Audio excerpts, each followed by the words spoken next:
Bonjour à tous et à toutes. Très heureuse, Monsieur le Président, cher Martial Lesay, de vous saluer et de vous souhaiter la bienvenue dans cette maison qui est la vôtre. Fernand Braudel écrivait « La France se nomme diversité ». De cette diversité humaine, culturelle, linguistique, notre pays a su faire une richesse dans le respect de tous et de chacun au service de valeurs communes et partagées. Cette diversité est une réalité incarnée, une réalité protéiforme.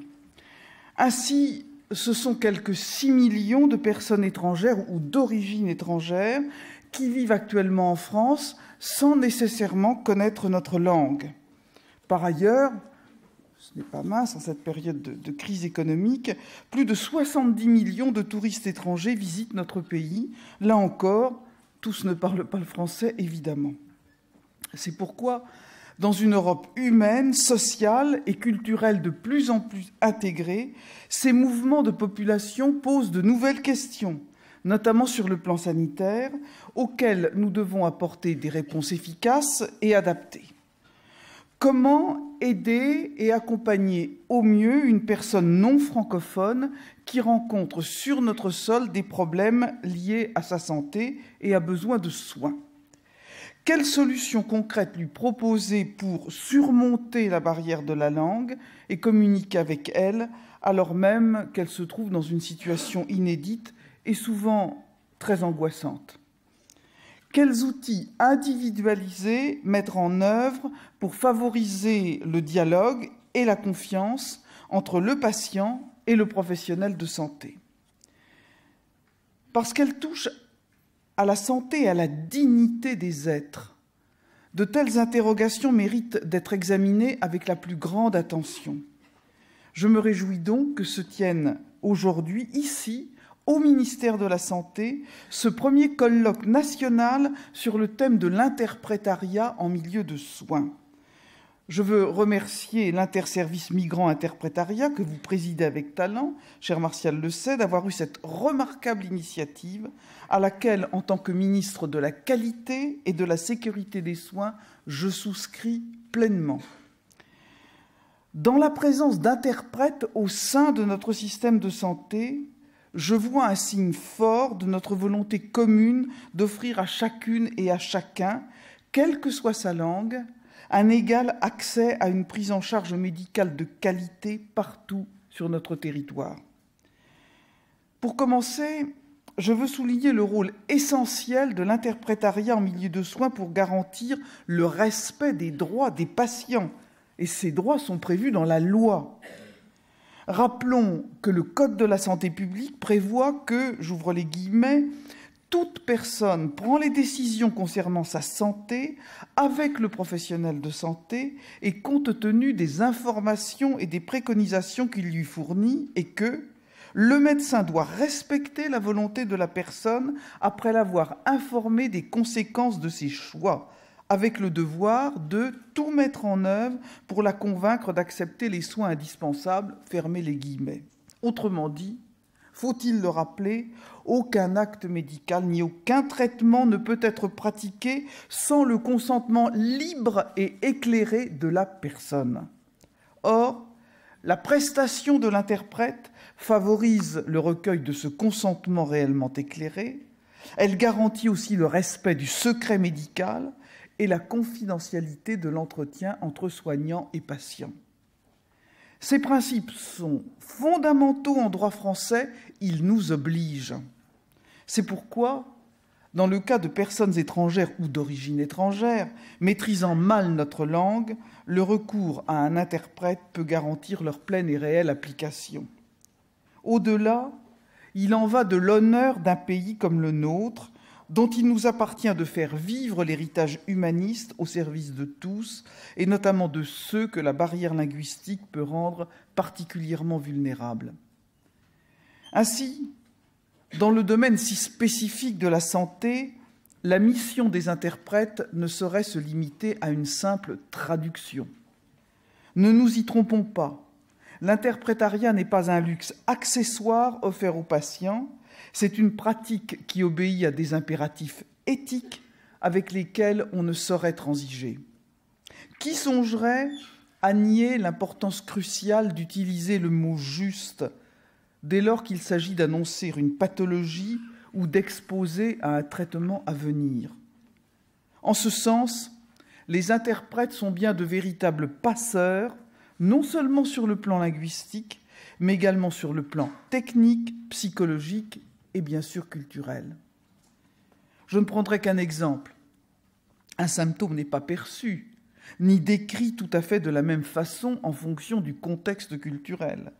C'est un paramètre tout à fait essentiel dont tient compte le travail de l'interprète avec subtilité. Protéger la santé du patient, telle est bien la mission de l'ensemble des acteurs de notre système de santé. Cela nécessite, en tout premier lieu, la qualité des informations médicales. Cette dernière est d'autant plus importante dans le contexte d'une pathologie grave ou chronique. En cas de diabète, d'infection par le VIH, de cancer par exemple, le patient doit pouvoir adhérer pleinement à la stratégie thérapeutique proposée. C'est d'ailleurs le sens de l'éducation thérapeutique que j'ai sanctuarisée dans la loi du 21 juillet dernier, Hôpital Patient Santé Territoire. Plus autonome dans la maîtrise de son parcours de soins, le patient doit pouvoir adhérer en toute conscience au traitement prescrit et ainsi améliorer sa qualité de vie et même ses chances de guérison.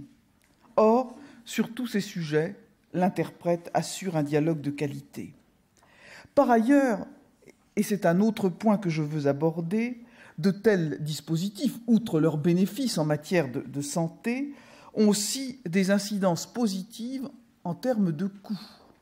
En effet, des études documentées, conduites au Canada, en Belgique, en Grande-Bretagne, et je crois que vous allez y revenir au cours de ce colloque de façon approfondie, ces études ont illustré les gains permis par le recours à un interprète dans le cadre de la prise en charge de certaines pathologies particulièrement coûteuses. Ainsi, alors que la durée de consultation est à peine plus longue que d'ordinaire, la durée du séjour hospitalier se trouve réduite lorsque les barrières linguistiques sont levées. Facilités par une meilleure communication entre soignants et soignés, les soins préventifs favorisent une baisse des coûts liés à la maladie et aux complications que celle-ci peut occasionner. C'est bien le moment d'utiliser le concept de gagnant-gagnant. Je le disais, le dialogue permet d'élucider des questions importantes, de mieux connaître les antécédents du patient, ce qui signifie aussi une baisse du nombre d'examens de diagnostic. En matière d'interprétariat en milieu de soins, nous ne partons pas de rien. Au contraire, il s'agit là d'une pratique déjà enracinée chez de nombreux professionnels de santé qui n'hésitent pas à recourir à des prestations d'interprétariat. Ainsi, depuis plus de 30 ans, Assistance publique Hôpitaux de Paris s'est engagée dans un recours à l'interprétariat professionnel qui s'inscrit dans la droite ligne du respect de la Charte des droits des patients hospitalisés.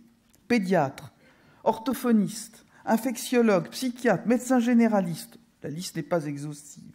Votre présence aujourd'hui atteste également cet attachement collectif à la qualité des soins. Je veux vous en féliciter.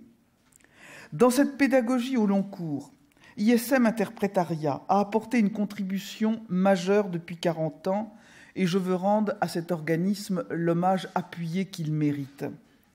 Avec efficacité, intelligence, votre association réalise aujourd'hui les 2/3 de ses 80 000 prestations annuelles dans le domaine de la santé, au service de plusieurs centaines de structures médicales en France, 24 heures sur 24, 7 jours sur 7, que ce soit aux urgences ou en PMI, en maladies infectieuses ou en cancérologie.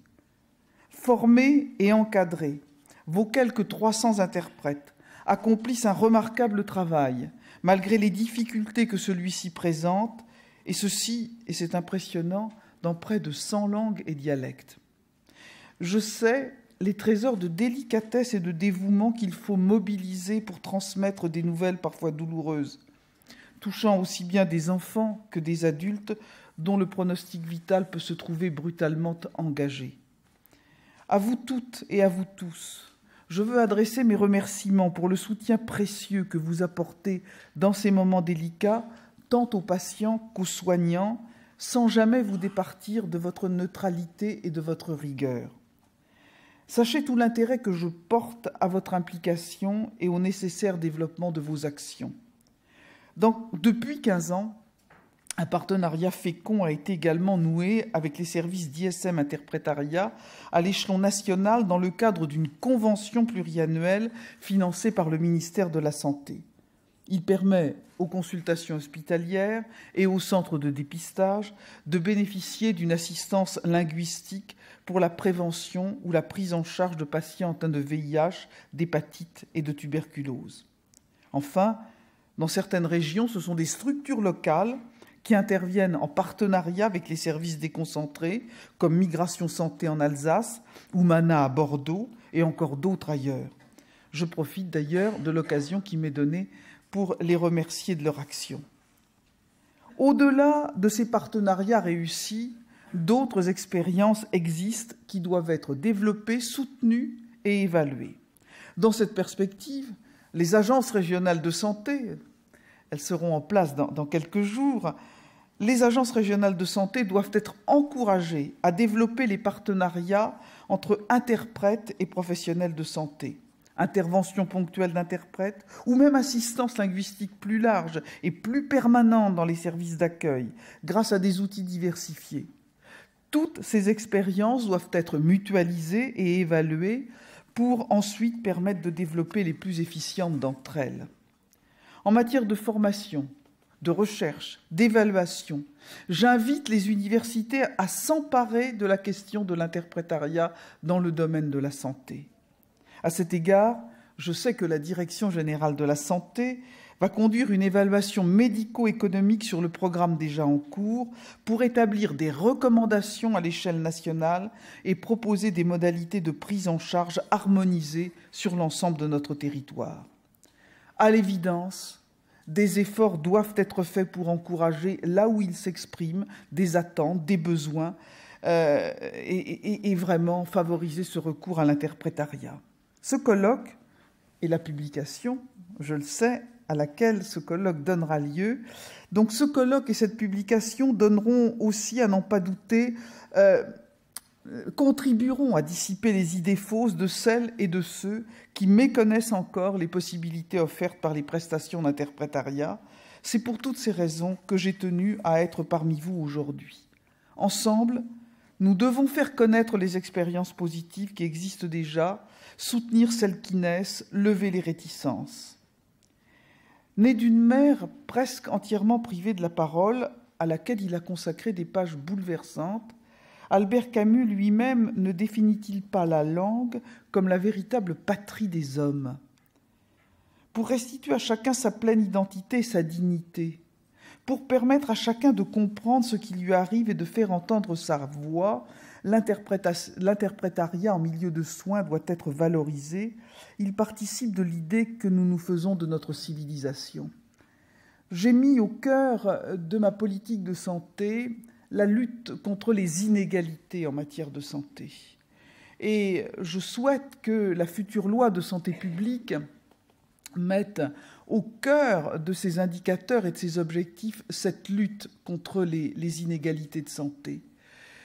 Je suis de celles et de ceux, sans doute nombreux parmi vous, qui pensent que c'est en traitant les marges de la société, en s'adressant à ceux qui sont les plus exclus, les plus éloignés de ce qui fait le cœur de la réflexion sociale et sociétale de beaucoup de politiques, qu'on a les gains les plus importants en matière d'amélioration de la santé.